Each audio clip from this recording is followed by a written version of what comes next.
ಚಾಮರಾಜನಗರದ doctor B R Ambedkar ಕ್ರೀಡಾಂಗಣದಲ್ಲಿಂದು ಆಯೋಜಿಸಿದ್ದ 72ನೇ ಅಖಿಲ ಭಾರತ ಸಹಕಾರ ಸಪ್ತಾಹದ ಸಮಾರೋಪ ಸಮಾರಂಭವನ್ನು ಮುಖ್ಯಮಂತ್ರಿ ಸಿದ್ದರಾಮಯ್ಯ ಉದ್ಘಾಟಿಸಿದರು. ಈ ವೇಳೆ ಸಚಿವರಾದ ಡಾಕ್ಟರ್ ಎಚ್.ಸಿ. ಮಹದೇವಪ್ಪ, ಕೆ. ವೆಂಕಟೇಶ್, ಮಾಜಿ ಸಚಿವ ಕೆಎನ್ ರಾಜಣ್ಣ, ಸಂಸದ ಸುನಿಲ್ ಬೋಸ್, ಶಾಸಕರಾದ ಜಿಟಿ ದೇವೇಗೌಡ, ಎಆರ್ ಕೃಷ್ಣಮೂರ್ತಿ ಮತ್ತಿತರರು ಉಪಸ್ಥಿತರಿದ್ದರು.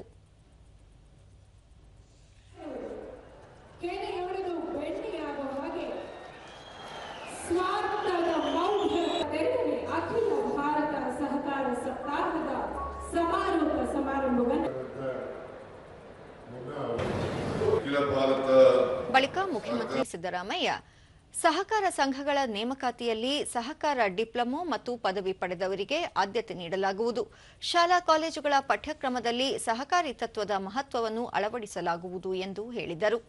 ಗ್ರಾಮೀಣ ಭಾರತದ ಆರ್ಥಿಕ ಅಭಿವೃದ್ಧಿಗೆ ಪ್ರತಿ ಗ್ರಾಮದಲ್ಲಿ ಶಾಲೆ, ಗ್ರಾಮ ಪಂಚಾಯಿತಿ, ಸಹಕಾರ ಸಂಘ ಸ್ಥಾಪನೆ ಮಾಡುವುದರಿಂದ ಸಹಕಾರ ಚಳವಳಿ ಬಲವರ್ಧನೆಗೊಳ್ಳಲಿದೆ. ಕೃಷಿ, ಹೈನುಗಾರಿಕೆ, ಕೈಗಾರಿಕೆ ಮತ್ತು ಬ್ಯಾಂಕಿಂಗ್ ಸೇರಿ ಹಲವಾರು ಕ್ಷೇತ್ರಗಳಲ್ಲಿ ಸಹಕಾರ ಚಳವಳಿ ಬೆಳೆಯುತ್ತಿದ್ದು, ಸಹಕಾರ ಸಂಘಗಳು ಸ್ಥಾಪನೆಯಾಗುತ್ತಿರುವುದು ಆರೋಗ್ಯಕಾರಿ ಬೆಳವಣಿಗೆ ಎಂದರು.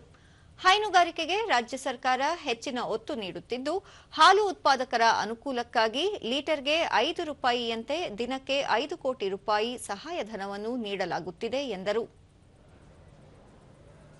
ಈಗ ಪ್ರತಿ ದಿನ 5 ಕೋಟಿ ರೂಪಾಯಿಗಳನ್ನ ಸೀದಧಾರೆ ಅಡಿಯಲ್ಲಿ ರೈತರಿಗೆ ಕೊಡ್ತಾ ಇದ್ದೇವೆ. 5 ಕೋಟಿ ರೂಪಾಯಿ ಒಂದು ದಿನಕ್ಕೆ, ಒಂದು ಲೀಟರ್ಗೆ 5 ರೂಪಾಯಿ.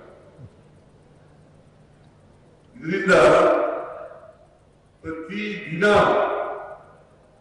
5 ಕೋಟಿ ರೂಪಾಯಿಗಳನ್ನ ರೈತರಿಗೆ ಕೊಡ್ತಾ ಇದ್ದೀವಿ.